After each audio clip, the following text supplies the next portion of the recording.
Vamos começar. Convidar vocês a abrirem aí Romanos 7. Nós terminamos o verso de número 9. Vamos começar então pelo verso de número 10. Dar as boas-vindas aí à turma do Solos Ágape. Bom demais ter você conosco. Se você se interessar por hebraico, temos no canal, no YouTube, um curso gratuito de hebraico, preparado por nós. Então siga a gente lá e faça o curso. Romanos 7, verso de número 10. Você pode acessar também a sua Bíblia, lá em casa, ou no trabalho. Então o irmão aqui presente pode ler para nós, por favor. E o mandamento que me fora para a vida, verifiquei que este mesmo se me tornou para a morte. Isso, o mandamento para a vida, eu verifiquei que na verdade era para a morte. Champlin, ele explica que o mandamento, essa expressão, mandamento que era para a vida, é um mandamento que prometia vida. Quer dizer, o mandamento prometia vida, mas na verdade ele recebeu a morte. Claro que Paulo está nos representando todos nós, representando a raça humana, esse eu, esse nós. Certamente, claro, primeiramente Paulo e os irmãos lá de Roma, mas expandindo para você e para mim. Então Paulo fala para todos nós, ele nos representa. Então o verso 10 do capítulo 7 de Romanos, o mandamento que era para a vida, achei eu que me era para a morte. Ele me prometia vida, mas era para a morte. Gálatas, capítulo 3, verso 12, mostra que a lei é inútil, na promessa de vida. Por isso Paulo correu para a graça. Assim nos diz Gálatas 3, e aí é importante ler o verso 11 e 12. Você pode ler em casa, pedir que um irmão aqui presente possa ler para nós, verso 11 e 12 de Gálatas 3. É evidente que pela lei ninguém é justificado diante de Deus, porque o justo viverá pela fé. Ora, a lei não procede de fé, mas aquele que observar os seus preceitos, por eles viverá. Isso. Então, Paulo deixa claro que ninguém é justificado diante de Deus pela lei. Porque o justo viverá da fé. Fé é confiança, fé é fidelidade. Então, a fidelidade a Deus traz vida. A lei não é da fé, porém, aquele que conseguir praticar os seus preceitos, consegue viver. Então tem esse lado importante da lei. Verso 11, Romanos 8, 7. O pecado, provando a ocasião pelo mandamento, me enganou e por ele me matou. E esse pecado foi esperto, então ele já conhecendo o mandamento, ele aproveita a oportunidade e tomando a ocasião, como diz a tradução, me enganou e por ele me matou. Então o pecado mata. Como a lei exalta, ela coloca o pecado no seu devido destaque, então de certa forma é como se ela fosse aliada do pecado. Ela não é, mas ela mostra o pecado, ela coloca o pecado em evidência. O pecado engana e mata, a graça esclarece e dá vida. Então nós vamos fazendo aí o contraste, lei e graça, morte e vida.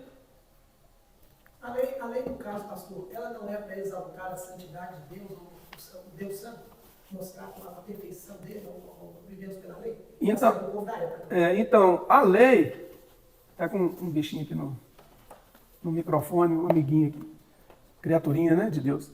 A lei, ela foi escrita por causa dos homens, não por causa de Deus.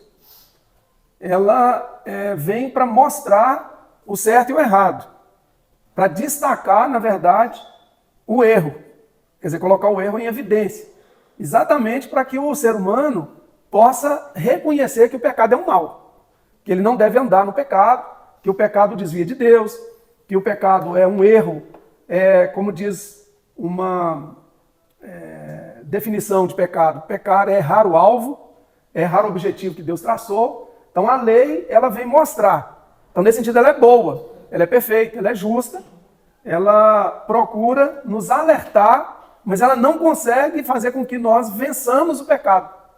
Quer dizer, ela é como uma espécie de aio, de um tutor que procura nos conduzir, mas na verdade quem toma as decisões somos nós. No fim das contas, lá no fim, é o nosso coração, é a nossa mente, a nossa maneira de ser. É claro que o mandamento, como palavra de Deus, ele vai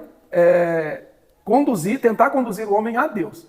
Mas junto com o mandamento, Deus coloca a graça, para que o ser humano consiga vencer o pecado e encontrar Deus. Mas ela sozinha, conforme diz Paulo, ela é inútil na promessa de vida. Ela até promete, mas ela não consegue. Não é função dela. A lei joga luz no pecado. Ela joga luz ao pecado, ela é um holofote. Então, para mostrar o quanto o pecado é maligno, é prejudicial. Entendeu? Essa é a função dela. Verso 12 do capítulo 7.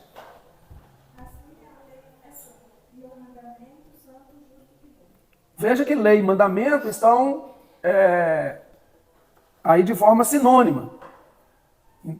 É um paralelismo sinonímico aí. A lei é santa, o mandamento santo, justo e bom. Quer dizer, a lei, o mandamento, são santos, justos e bons.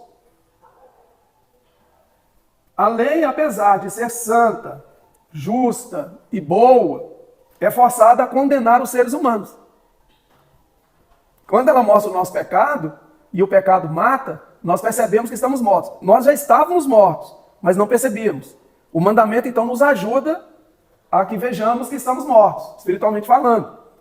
Quando eu me vejo morto, espiritualmente, e tenho uma saída, que é a ressurreição, eu vou em busca dessa ressurreição. Eu vou atrás. Eu tento encontrá-la. E eu vou encontrá-la na graça.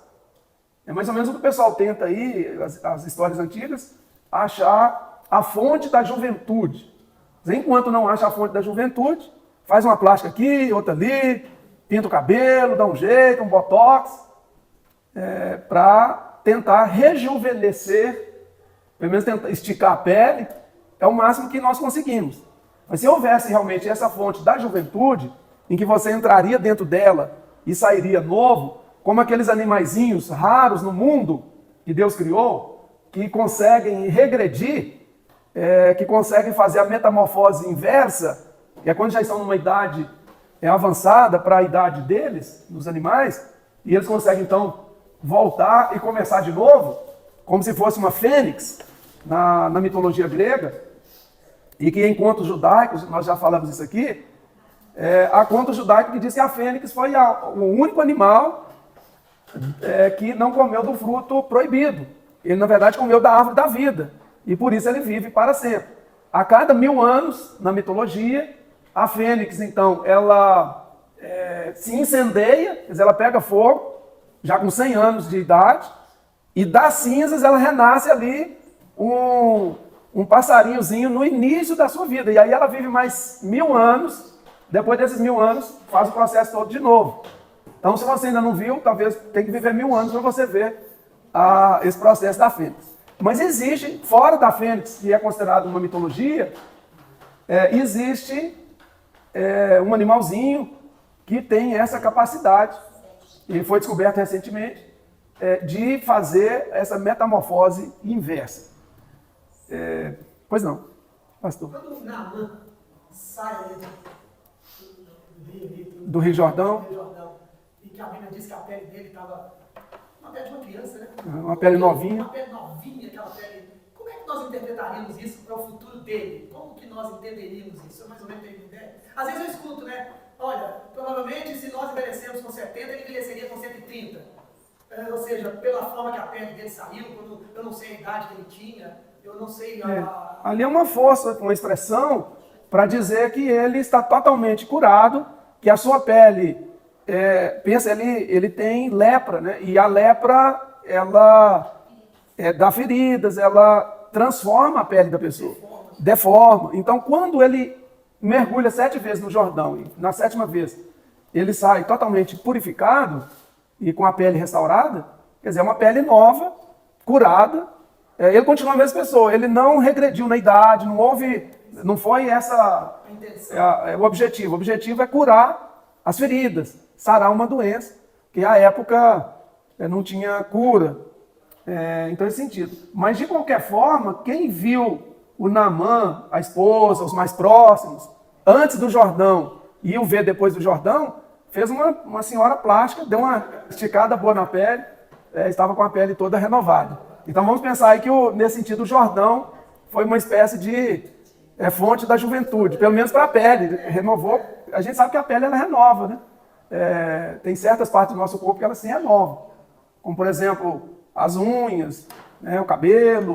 Tem algumas partes do nosso corpo que vai renovando, mas outras, infelizmente, só vão envelhecendo cada vez mais, até pifar, né, até chegar aquele momento que já não tem mais o que fazer. Nem o bisturi da gente. Então, a lei boa, santa, justa, mas condena o pecador. Ela não tem como não condenar, porque ela aponta o erro, joga um holofote sobre o erro, e ela então condena quem erra. Ela condena. É nesse sentido que a lei opera no princípio de pecado-morte, e não no princípio justiça-vida. Então, ela vai seguir esse caminho. Cadê, amiguinho, pra você não morrer aqui esmagado. Tão pequenininho. Adam Clarke, citado por Champlin, diz o seguinte: tudo é excelente e puro, mas a lei não perdoa o pecado e nem purifica o coração. E é porque ela é santa, justa e boa, que condena à morte os transgressores. Ela condena à morte os transgressores. É por isso que ela opera a morte, ela não opera a vida. Se pensarmos na graça como santa, justa e boa, percebemos a diferença gritante entre a lei e a graça. A graça perdoa o pecado, a graça purifica o coração, a graça salva os transgressores. Portanto, quem está debaixo da graça não pode ser dominado pelo pecado. O pecado é um velho patrão que não dita mais as regras, mas insiste em continuar no comando. A patroa, graça, é quem deve ser obedecida. Então, quando você muda de patrão, mas se aquele patrão é um chefe que continua trabalhando na empresa, vai levar um tempo para esse chefe te deixar em paz, te esquecer. Porque ele já tem um hábito, às vezes já de anos, já, de te dar ordem, de conduzir, de querer que faça do jeito dele. Aí vem um novo chefe, se ele continua na empresa, aí tem os dois, costuma haver um choque. Porque eu, como funcionário, tento prestar contas ao novo patrão. Mas de vez em quando eu acabo cedendo ao antigo patrão. Então, o nosso antigo patrão, do ponto de vista espiritual, é o pecado. O nosso novo patrão é a graça. A lei, se alguém conseguisse obedecer à lei, maravilhoso. Estaria realmente com vida, tudo direitinho. É que nós não conseguimos.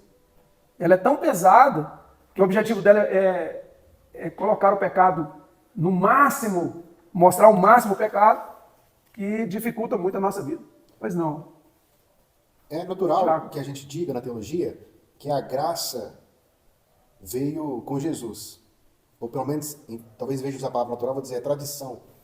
Aquele versículo diz assim, né, que de Moisés veio a lei, mas de Cristo a graça é a verdade.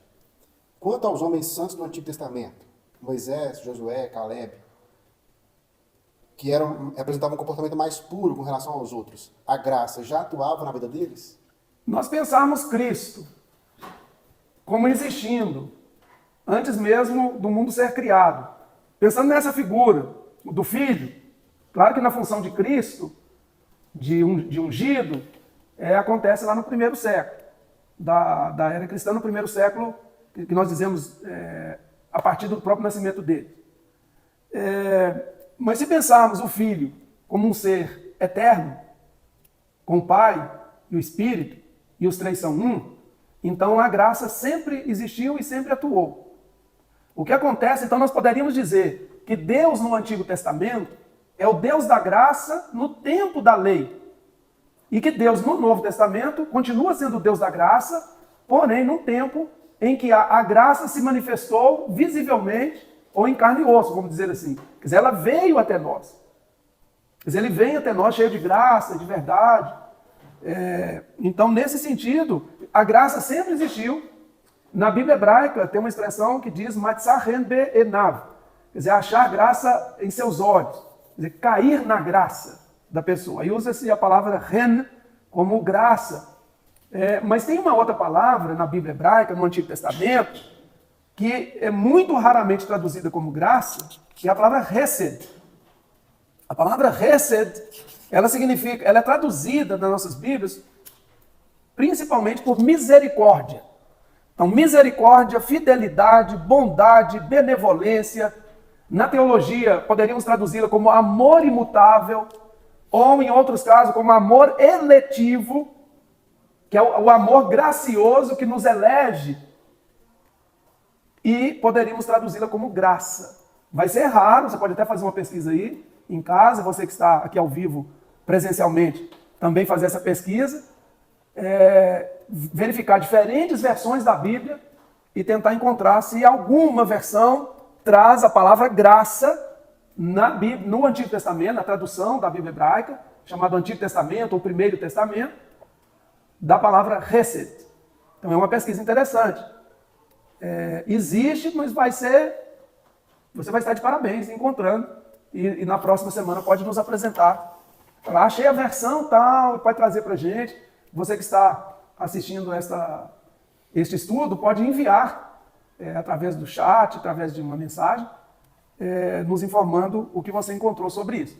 Acho uma boa pesquisa para realizarmos.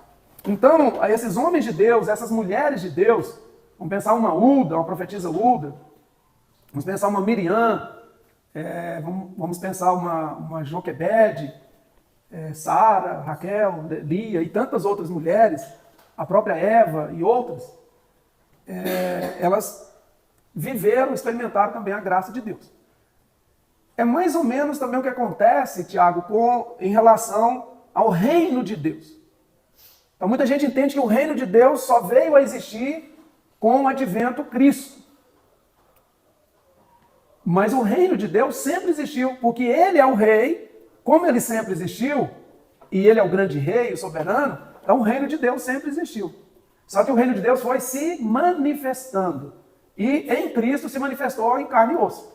É a maior manifestação que poderíamos ter da divindade, segundo a própria Escritura, é a encarnação do Verbo. Não teria outra maior. Mas sempre existiu. É mais ou menos o que acontece também com o diabo, Satanás. O homem do Antigo Testamento, a mulher do Antigo Testamento, se você perguntasse para ele de diabo, Satanás, ele a ideia dele era tão limitada que é como se o diabo nem existisse. Mas isso não faz com que o diabo não existisse lá no Antigo Testamento, no período do Antigo Testamento. Mas ele era desconhecido. Não é porque você não conhece que não existe.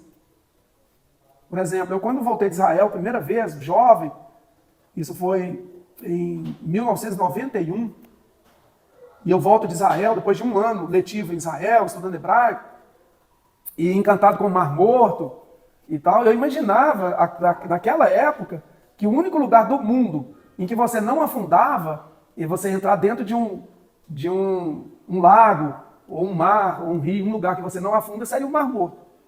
Quer dizer, o fato de eu ignorar que lá nos Estados Unidos tem um lago, também com um índice alto de sal, e que as pessoas também podem não afundar quando estão lá dentro daquele lago, não fazia com que o lago não existisse. Eu não tinha conhecimento. Então eu pensava que o único lugar do mundo era o Mar Morto. Entendeu? Mas aí é falta de conhecimento da minha parte. Ok? Então a graça sempre existiu, a lei sempre existiu e sempre continuará existindo. Nós não vivemos sem lei e não vivemos sem a graça. Ela sempre existiu. Se pensarmos na graça como santa, justa e boa, né, como disse, nós perceberemos a diferença gritante entre a lei e a graça. Verso 13, que é o nosso último verso de hoje, para comentar Romanos 7, e a partir da próxima semana nós entraremos no 14, que é quando está a primeira pessoa do singular, e que é a parte talvez mais desafiadora desse texto. Então nós vamos trabalhar a partir da próxima semana. Verso 13, alguém pode ler, por favor? Não tornou-se um bom morte. É uma pergunta. De modo nenhum. Mas o pecado, para que se mostrasse o pecado, operou em mim a morte pelo bem, a fim de que pelo mandamento o pecado se fizesse excessivamente maligno. Então a função do mandamento, a função da lei é fazer com que o pecado seja excessivamente maligno aos nossos olhos. Ele é excessivamente maligno, mas nós não perceberíamos se não houvesse a lei. Por isso que a lei é boa, é santa e é justa e precisamos da lei. Ela mostra. Senão, como saberíamos? A gente podia até ficar assim, será? Mas a lei, quando ela mostra, ela abre os nossos olhos e não tem como nos desculparmos. Não tem como inventarmos histórias para nos defender. Hoje é quase como nós estamos no trânsito, né? A lei do trânsito não me impede de matar. Não me impede de morrer e não me impede de um acidente. Isso. Mas me esclarece os meus erros que eu cometo, todos os erros que eu cometo no trânsito da lei. Isso, excelente. Então o pastor está dirigindo, tem uma lei, né, a lei do trânsito, que você pressupõe que você tem estudado essa lei, para que você possa dirigir melhor. Quem estudou a lei a fundo, por exemplo, eu estudei a lei na época para tirar carteira. Se me perguntasse, eu sabia aquilo tudo de cor, tinha muita facilidade de memorizar, sabia tudo, responder aquelas perguntas todas assim. Dificilmente eu erraria uma. Mas eu não dirijo. Eu optei por não dirigir. Quer dizer, eu conheço a lei, não faço uso dela, faço uso dela como pedestre. Ou às vezes como um carona, eu sei.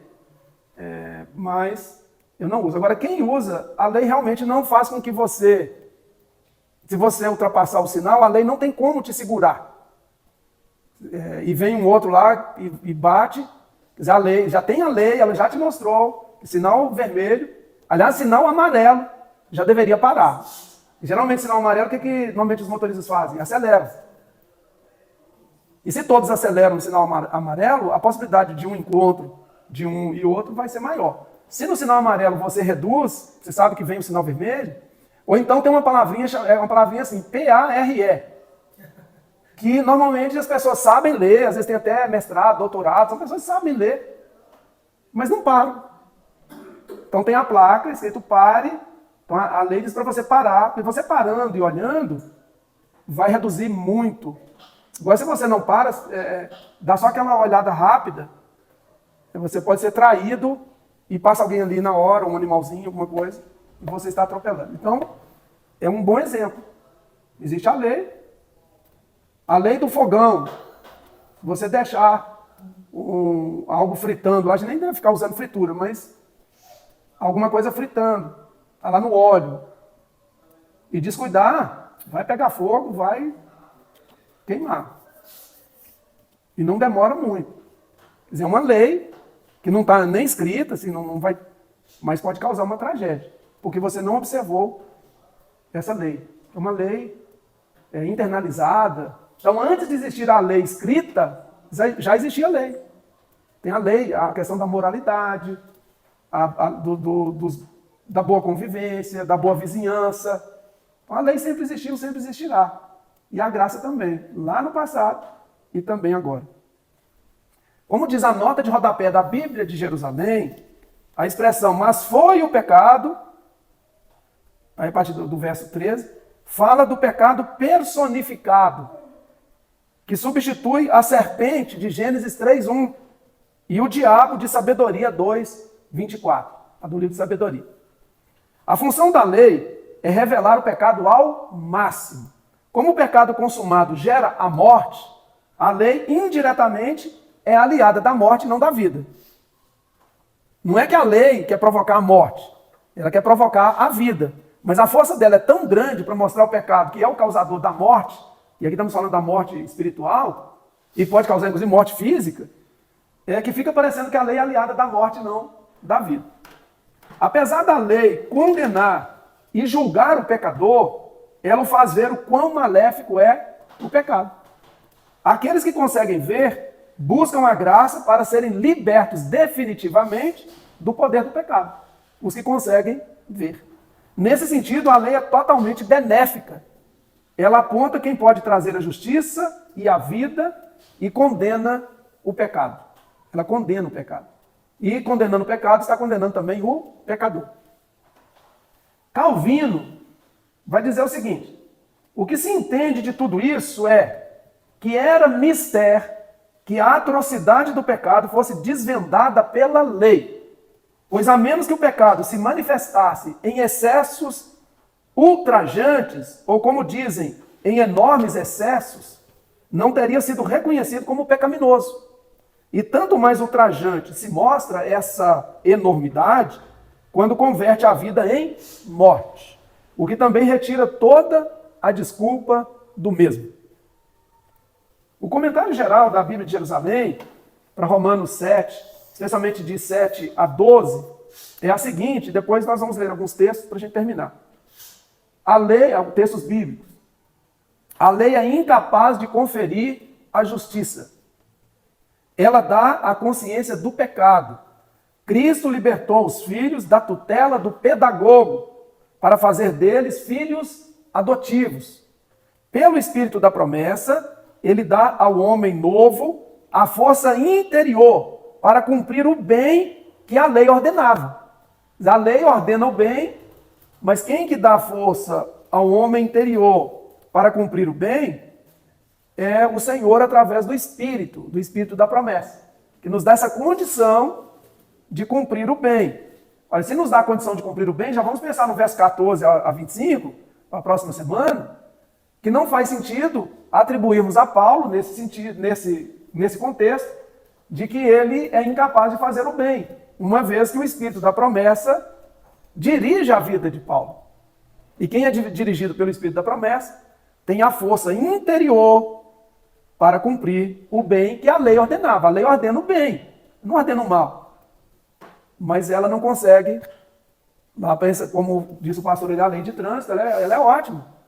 Mas ela não tem como fazer nada por nós se nós não observarmos cada detalhe dela. Este regime da lei antiga pode ainda ser chamado de lei, mas é a lei da fé, a lei de Cristo, a lei do Espírito. Então existe inclusive a lei do amor. Existe a lei do amor. Por exemplo, quando duas pessoas se casam, elas se comprometem à fidelidade eterna. É uma lei oral, uma lei internalizada, que a pessoa assume diante de um oficiante, de um representante, ou de Deus, ou da própria justiça, e se compromete diante de testemunhas a ser fiel. E outras coisas. É a lei do amor. Quer dizer, a lei do amor, ela é rigorosa, até que a morte os separe. Quer dizer, é uma lei rigorosa. Eu estive num casamento, e era um segundo casamento, a senhora era viúva, estava se casando de novo, e o filho seria uma das testemunhas dela. Mas o filho não pôde ser testemunha, porque ele estava usando uma camiseta dessas sem manga e tatuagem no corpo.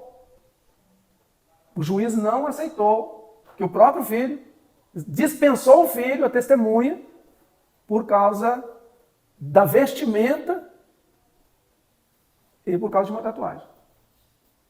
É um momento rigoroso. O casamento é uma das cerimônias mais... qual seria a palavra? É uma solenidade das mais sérias que existem. Inclusive, ninguém pode proibir uma pessoa de entrar numa cerimônia de casamento, que é um ato público. As portas têm que estar abertas. Se chega um estranho ali, ele quer entrar, ele não pode ser impedido. Se ele for impedido, o casamento pode ser anulado, se ele fizer o requerimento. Ele foi impedido de participar da cerimônia. É um ato público. Aí estou falando de uma lei, a lei do amor. E aqui a gente fala da lei. Muita gente acha a lei, justiça, não tem nada a ver com uma coisa. O amor, a justiça, Deus é amor. Deus é amor, mas o amor tem lei também.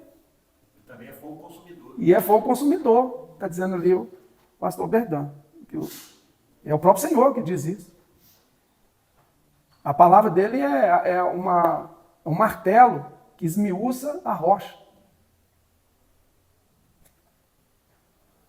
Então, este regime da lei antiga pode até continuar sendo chamado de lei, mas agora é a lei da fé, a lei de Cristo, a lei do Espírito, que se reduz toda ela ao amor, participação no amor do Pai e do Filho.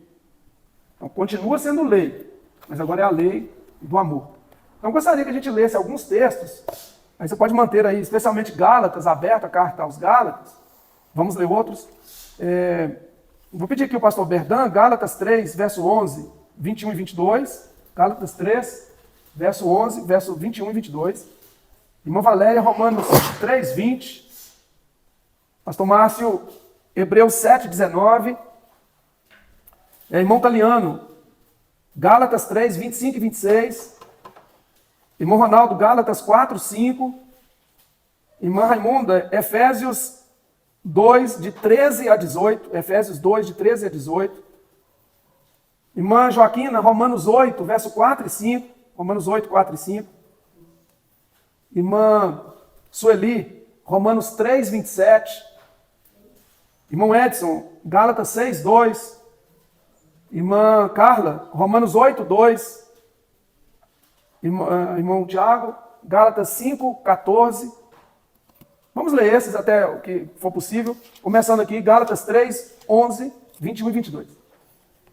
E é evidente que pela lei ninguém é justificado diante de Deus, porque o justo viverá pela fé. 21. É porventura a lei contrária às promessas de Deus? De modo nenhum.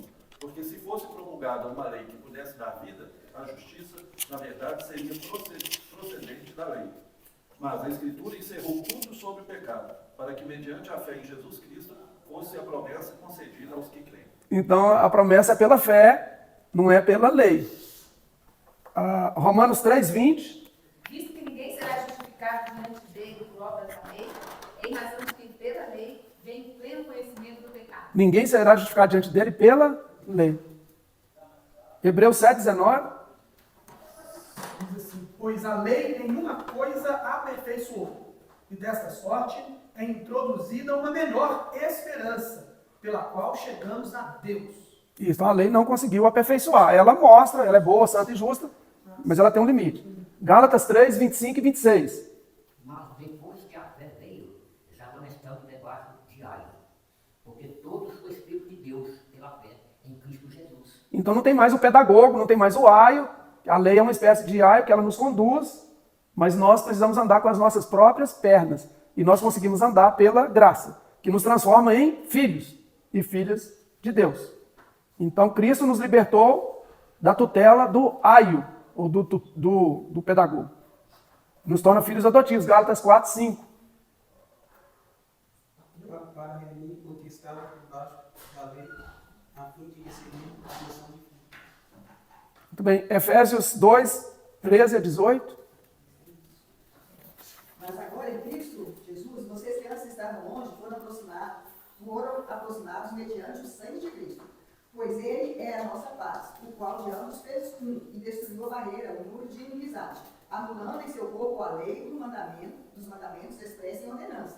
O objetivo dele era criar em si mesmo, dos dois, um novo homem, fazendo a paz, e reconciliar com Deus os dois em um corpo, por meio da cruz, pela qual ele destruiu a inimizade. Ele veio e anunciou a paz a vocês que estavam longe e paz aos que estavam perto. Pois, por meio dele, tanto nós como vocês temos acesso ao Pai por um só Espírito. Muito bem. Romanos 8, verso 4 e 5. Para ter justiça da lei segundo em nós, e não andamos segundo a carne, mas segundo o Espírito, porque os que são segundo a carne pensam para as coisas da carne, mas os que são segundo o Espírito para as coisas do Espírito. Isso, então tem a lei do Espírito, a lei da vida, a lei do amor, a lei da fé. Romanos 3, 27. Onde está a obra da jactância? É escolhida por qual lei? Das obras? Não, mas pela lei da fé. Isso, então ele apresenta a lei da fé, a lei da confiança. Gálatas 6, 2. Levar as cargas dos outros, e assim cumprireis a lei de Cristo. Isso, agora apresenta a lei de Cristo. Romanos 8, 2.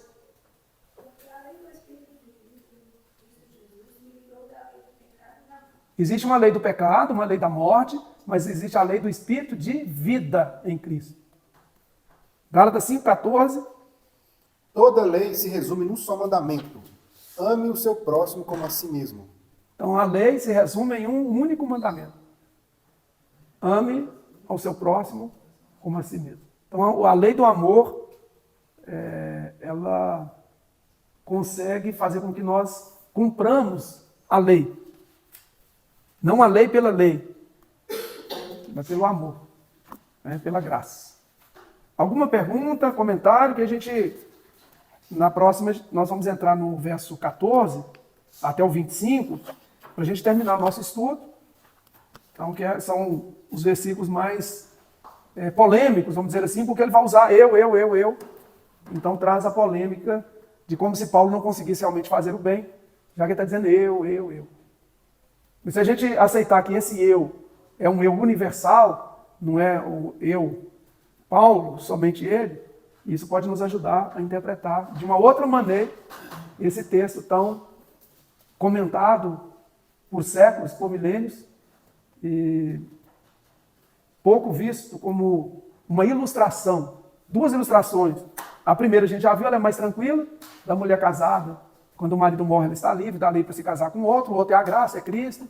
Então essa ilustração foi mais fácil de aceitar. A segunda ilustração, que é a mais difícil de se perceber como ilustração, e normalmente ela é ensinada como verdade absoluta na vida de Paulo. Então esse é o grande desafio para a próxima semana, juntos tentarmos. Eu queria que vocês lessem várias vezes, verso 14 a 25, porque quanto mais a gente lê, e se pudesse ler em versões diferentes, quem tem condição de ler também lá no grego, e pelo menos uma palavra ou outra, palavra-chave, se não puder ler tudo, vai ajudar bastante.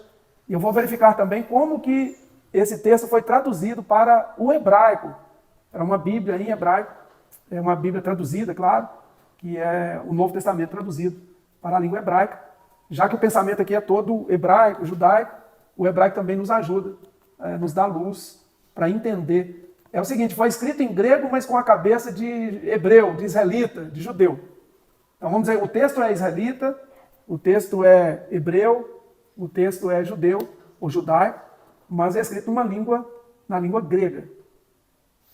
É como se eu escrevesse alguma coisa sobre Israel em português, aliás, mesmo em hebraico, mas certamente o meu pensamento, a língua, a minha estrutura é o português. Perguntas, comentários? Só por favor. Mais um versículo aqui, né, de Gálatas também. Uhum. Eu acho que esse versículo ele resume tudo que foi falado. É o Ótimo. 3:24. 3:24? De Gálatas? Ótimo. Você tem outros realmente. De maneira que a lei nos serviu de aio para nos conduzir a Cristo, a fim de que fôssemos justificados por fé. O aio que é o pai da Logos, né? Isso. Que mostrava o caminho. Isso, a lei é um pedagogo, é um aio que tem a função de nos apontar a Cristo, que é aquele que consegue, pela graça, pela fé, nos dar a vitória contra o erro. Cristo para que nós possamos ser justificados. Ser justificados pela fé. Isso. Então, Gálatas 3:24, acho que é um bom resumo aí que o pastor faz para a gente, de tudo que falamos neste momento. Mais alguém? Obrigado aí pela contribuição, pastor Bernardo. Muito bem. Estamos encerrando, então.